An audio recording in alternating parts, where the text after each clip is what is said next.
Greetings, citizens of the world. We are anonymous.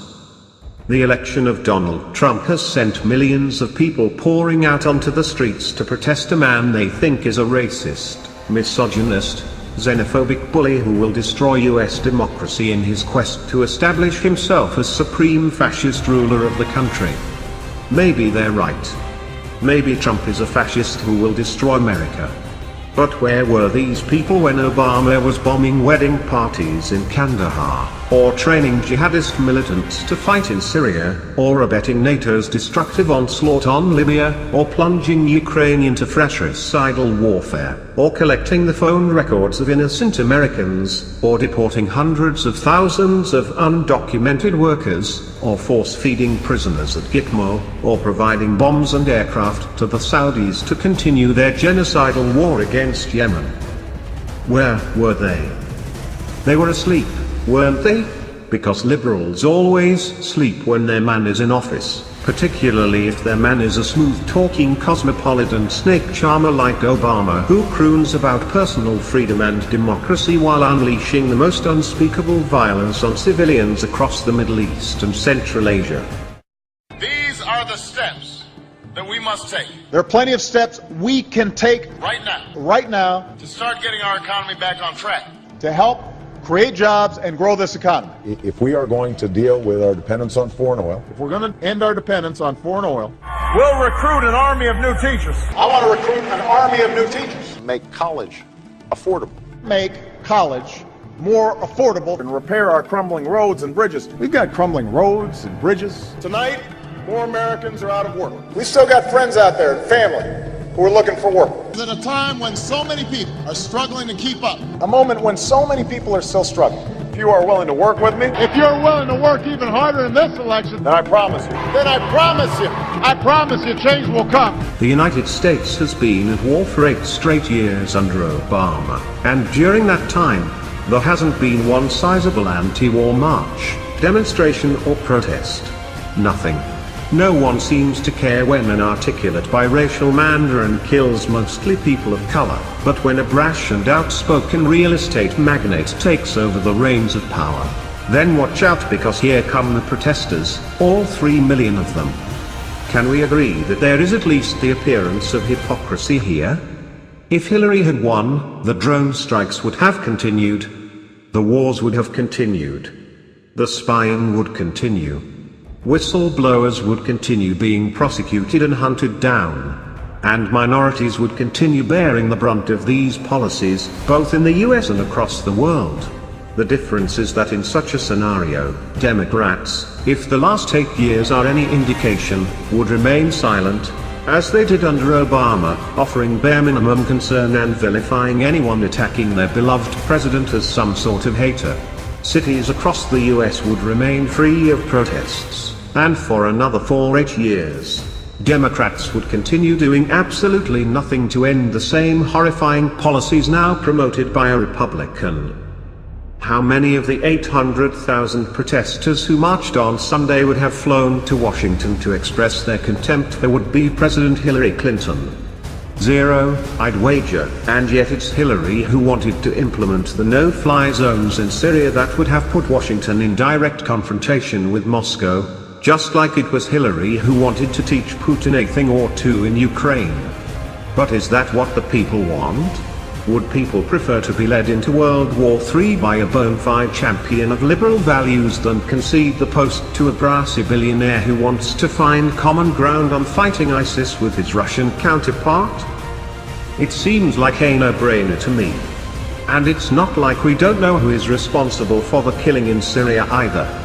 We do. Barack Obama and his coterie of bloodthirsty friends in the political establishment are entirely responsible. These are the people who funded, armed and trained the Salafist maniacs that have decimated the country and created millions of refugees that are now tearing apart the EU. That's right, the spillover from America's not-so-covert operation is ripping the EU to shreds. It's just another unfortunate side effect of Obama's bloody Syrian debacle. As journalist Margaret Kimberly says in a recent post at the Black Agenda Report, all of the casualties, the sieges, the hunger and the frantic search for refuge can be placed at America's feet. Amen to that. All the violence can be traced back to 1600 Pennsylvania Avenue, home of Barack Hussein Obama, Nobel Peace Prize winner. What a joke. Supporters of Barack Obama, and liberals in general, are disingenuous frauds. They had no issues protesting the likes of the amoral warmongering George W. Bush or the racist xenophobe Donald J. Trump. However, when it comes to Barack Obama, they can find no reason to protest his mass murdering escapades.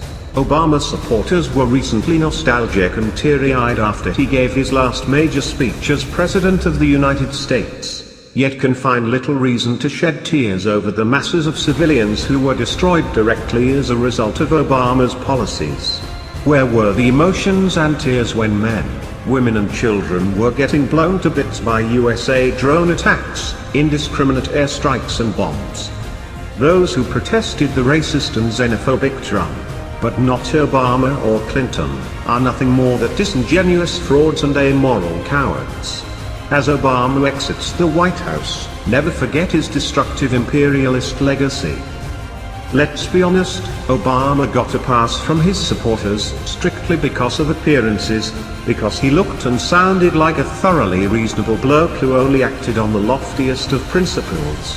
Obama was hailed as a moral giant, a political rock star, a leader among leaders. But it was all fake, all make-up and glitz behind which operated the vicious national security state, extending its tentacles around the world, toppling regimes wherever it went, and leaving anarchy and destruction in its wake. Isn't this Obama's real legacy when you strip away the sweeping hand gestures and pompous rhetoric? Of course it is. But Trump won't have that advantage, will he? Trump is not a public relations invention upon which heartsick liberals pin their highest hopes.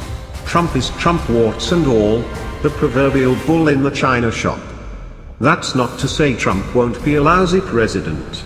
Judging by the Wall Street cutthroats and hard-edged military men he's surrounded himself with, he probably will be.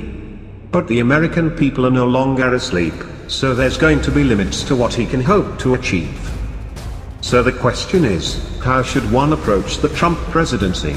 Should we denounce him as a fascist before he ever sets foot in the Oval Office? Should we deny his legitimacy even though he was elected via a process we have honored for over 200 years? Should we launch impeachment proceedings before he's done anything that would warrant his removal from office?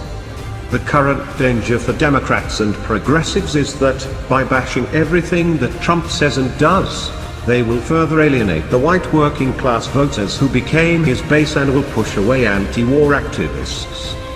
There is a risk that the left will trade places with the right on the question of war and peace, with Democrats and progressives associating themselves with Hillary Clinton's support for endless war in the Middle East, the political machinations of the CIA, and a new Cold War with Russia, essentially moving into an alliance with the military and intelligence industrial complex.